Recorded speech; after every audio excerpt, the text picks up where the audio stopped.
మహోన్నతుడును మహాగణుడైన యేసుక్రీస్తు నామములో మీ అందరికీ శుభాభివందనాలు తెలియజేస్తూ ఉన్నాను. ఈ దినము దేవుని వాక్య ధ్యాన నిమిత్తమై సమూయేలు మొదటి గ్రంథము 10వ అధ్యాయము 19వ వచనాన్ని ధ్యానించుకుందాం. సమూయేలు మొదటి గ్రంథములో 10వ అధ్యాయంలో సమూయేలు ప్రజలందరినీ, ప్రాముఖ్యంగా ఇశ్రాయేల్ ప్రజలను, వారిని ఏర్పాటు చేసి లేఖనంలో ఏమని మనం ధ్యానిస్తున్నాం అంటే, మీ కుటుంబంలో చొప్పునను మీరు యెహోవా సన్నిధిని హాజరు కావలెను. లేఖనంలో ఇక్కడ చక్కటి మాటను మనం గమనిస్తున్నాం. ఈ మాట పలికింది సమూయేలు. ఎవరితో పలికి ఉన్నాడు అని అంటే ఇశ్రాయేల్ ప్రజలతో పలికినట్లుగా మనం గమనిస్తూ ఉన్నాం. ప్రియులారా, దేవుడైన యెహోవా సమూయేలును ఏర్పాటు చేసుకుని యాజక ధర్మాన్ని ఇచ్చి ఉన్నాడు, యాజకత్వాన్ని సమూయేలుకు ఇచ్చి ఉన్నాడు. అయితే ఇశ్రాయేల్ ప్రజలు ఏం చేస్తున్నారంటే, మాకు యాజకులు వద్దు, మాకు రాజు కావాలి అని దేవుని యాజకులను పక్కన పెట్టి రాజు కొరకు తమను తాము సిద్ధపరుచుకున్నప్పుడు సమూయేలు చెప్పిన మాట ఏమంటున్నాడంటే, కుటుంబముల చొప్పునను మీరు దేవుని మందిరంలో హాజరు కావాలను. ఈరోజు ఆదివారం కదండి, చాలా మంది దేవుని మందిరానికి వెళ్ళడానికి ఇష్టపడరు. దేవుని సన్నిధికి వెళ్ళాలి అని అంటే చాలా మందికి అనేకమైన రకాల పనులు వస్తూ ఉంటాయి, బయటికి వెళ్ళే పనులు వస్తూ ఉంటాయి, అనారోగ్య సమస్యలు వస్తూ ఉంటాయి. అనేకమైన కారణాలు దేవుని మందిరానికి వెళ్ళకపోవడానికి ప్రజల దగ్గర అనేక కారణాలు ఉంటాయి.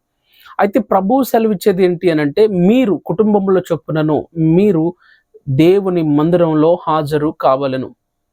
హాజరు కావడం అంటే ఏమిటి? మీరందరూ దేవుని మందిరంలో ఉండాలి. It is mandatory. ఇందులో ఫ్రీ విల్ ఏం లేదు. 6 దినాలు నీకు ఫ్రీ విల్ దేవుడు ఇచ్చినాడు.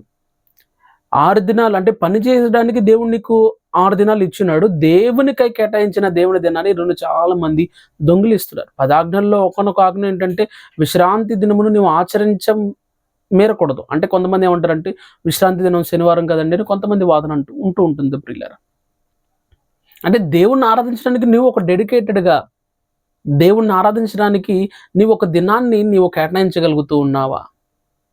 దేవుని మందిరంలో రావడం ద్వారా దేవుని మందిరంలో అనేక ఆశీర్వాదాలు ఉన్నాయని, దేవుని మందిరంలో అనేకమైన బ్లెస్సింగ్స్ మనం పొందుకోవడానికి అవకాశం ఉంటుంది. ప్రియులారా, ఈరోజు చాలా మంది దేవుని మందిరానికి రాని క్రమశిక్షణ చాలా మంది క్రైస్తవుల్లో మనం గమనిస్తూ ఉంటాం. ప్రియులారా, వారానికి ఒక్క దినం కూడా ప్రభు సన్నిధిలో కనబడక దేవుని మందిరానికి వెళ్లకుండా నీ జీవితాన్ని ఇహలోక సంబంధమైన వాటిలో, ఇహలోక సంబంధమైన విషయాల్లో నీ జీవితాన్ని నువ్వు బిజీ చేస్తున్నావేమో గమనించాలి. వాక్యం వింటున్న మీతో దేవుడు పలికే మాట ఏమిటి అని అంటే, దేవుని మందిరానికి తప్పకుండా వెళ్ళాలి, దేవుని మందిరంలో హాజరు కావాలి. అదే సమూయేలు సమూయేలు యాజకుడైన సమూయేలు చెబుతూ ఉన్నాడు. రాజులను అభిషేకించడానికి దేవుడు సమూయేలును ఎన్నుకున్నాడు. ప్రజలందరూ కూడా మాకు దేవుడు వద్దు, మాకు రాజే కావాలని సమూయేలును అడిగినప్పుడు సమూయేలు చెప్పిన మాట, ఇశ్రాయేలులను విడిపించి వారి యొక్క వెట్టి చాకిరిని, వారి యొక్క బానిస బ్రతుకును దేవుడు తీసేస్తే దేవుణ్ణి ఆరాధించడానికి ఇశ్రాయేల్ ప్రజల జీవితాల్లో సమయం లేకుండా పోయింది. కొన్ని సందర్భాల్లో మన జీవితాలు కూడా అలాగే ఉంటూ ఉంటాయి.